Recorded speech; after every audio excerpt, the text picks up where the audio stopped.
అందరికీ praise Lord. Very good morning to all of you. ప్రతిరోజు ఒక అపరాధ భావంతో జీవిస్తున్నారా?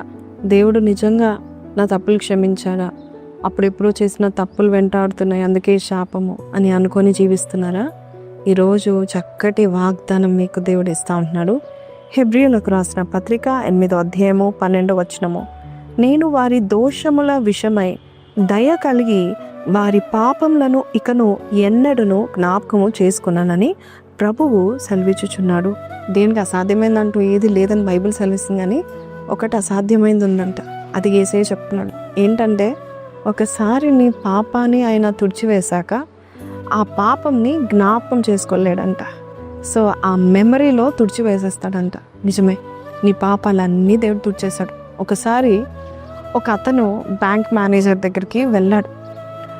తరచుగా సంవత్సరాలు అప్పులు చేశాడు కాబట్టి తరచుగా ప్రతి నెల వెళ్ళి అవన్నీ చెల్లిస్తూ వెళ్తూ ఉన్నాడు. అయితే ఒకరోజు అయితే మొత్తం చెల్లించాలనేసి ఆయనకున్నదంతా తీసుకొని అప్పులు చెల్లించేశాడు.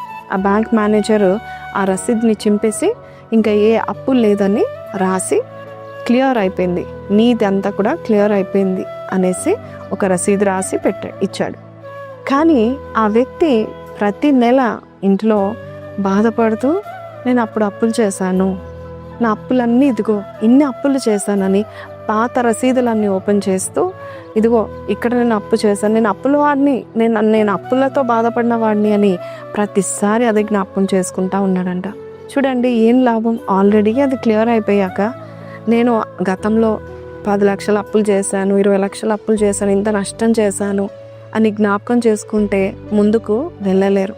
ఈరోజు దేవుడు నీతో కూడా అంటూ ఉన్నాడు, ఒక్కసారి దేవుడు నీ పాపాన్ని ఆయన రక్తము చేత తుడిచి వేసిన తర్వాత ఆయన మళ్ళీ వెనకాలకి వెళ్ళి ఆ జ్ఞాపకాలు ఆయన తెచ్చుకోడంట. ఆ పాత రికార్డ్స్కి వెళ్ళి యేసుప్రభు అయితే చూడడు. నువ్వెందుకు చూస్తున్నావు? నీకెందుకు ఆ అపరాధ భావం కలిగి జీవిస్తున్నావు? ముఖ్యంగా ఇండియా దేశంలో నేను చూస్తూ ఉంటున్నాను, చాలామందికి అప్పుడెప్పుడో చేసిన తప్పుకు వారు పశ్చాత్తాపడి దేవుని సన్నిధిలో మరి రిపెంట్ అయిపోయిన తర్వాత మళ్ళీ నేను అప్పుడు ఇది చేశాను, అది చేశాను, యవ్వన కాలం ఇలా ఉన్నాను, నేను చెడ్డవాడిని, నేను చెడ్డదాన్ని, నేను దేనికి పనికిరాను, నేను చాలా సాతాను మాట విన్నదాన్ని అని చాలామంది అనుకుంటారు. లేదు, గాడ్ ఫర్గేవ్ యూ. బైబిల్ సెలవిస్తుంది హెబ్రీ 8:12 ప్రకారము ఆయన తన దయ కలిగి నీ పాపాన్ని క్షమించాడు. సో తన కృపతో నీ పాపాన్ని క్షమించేశాడు. సో నువ్వు ఆ గతానికి వెళ్ళకు, ఆ పాత రికార్డులు తెరవకు, నేను ఇది చేశాను అది చేశానని ఈ ప్రజెంట్ డే నీ జీవితాన్ని పాడు చేసుకోకు. Start a new life. దేవుడు ఆల్రెడీ క్లియర్ చేశాడు. ఒక న్యూ పేపర్, ఒక న్యూ బుక్ని దేవుడు నీ చేతిలో పెట్టి ఇప్పుడు నువ్వు చక్కగా రాసుకో, నీ లైఫ్ని మళ్ళొకసారి రాసుకో అని దేవుడు చెప్తా ఉంటున్నాడు. సో ప్రార్థన పూర్వకంగా ఉండండి. Already God has forgiven your sins. నీ ప్రతి పాపాన్ని దేవుడు తుడిచేశాడు. నీ జ్ఞాపకం ఉందేమో, ఆయనకైతే జ్ఞాపకం లేనేలేదు.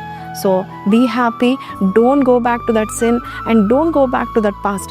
గతంలో నేను ఇచ్చేసాను అని మనుషులు ఎంతమంది నిన్ను ఎత్తి చూపించి మాట్లాడినా, గతంలో నువ్వు పెద్ద దొంగవి, గతంలో ఇలాంటి వాడివి అని ఎంతమంది ఎన్ని మాటలు అన్నా కూడా పట్టించుకోకు. ఎందుకంటే యేసయ్య ఆల్రెడీ నీకు న్యూ లైఫ్ ఇచ్చాడు. చిన్న ప్రార్థన చేస్తాను, విశ్వాసంతో ఏకీభవించండి. పరిశుద్ధుడా, మహోన్నతుడగు తండ్రి, నాయన నిజమే నాయన, మాకు నువ్వు ఉన్నావు నాయన. నీవు దయతో నీ కృపతో మా పాపాలన్నీ క్షమించావు. మేమెంతో సంతోషంగా ఆనందంగా మేము ఉండడానికి కారణము నీవే నాయన. ఈరోజు అయ్యా, నేను ఏ పాపం జ్ఞాపకం చేసుకోలేదని చక్కటి వాగ్దానం చేశాను నీ బిడ్డలకి.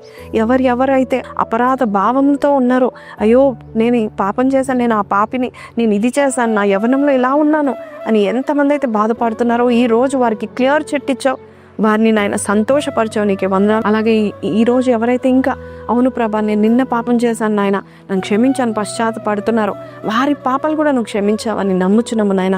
నీ రక్తాన్ని ప్రోక్షించి వారు నూతన పరిచావని నమ్ముచు యేసు పరిశుద్ధ నామములో అడిగి వేడుకొంచున్నాము తండ్రి, ఆమెన్. ప్రైజ్ లార్డ్ అండి. ఈరోజు దేవుని యొక్క చక్కటి వాగ్దానం మనం విని ఉన్నాం కదా.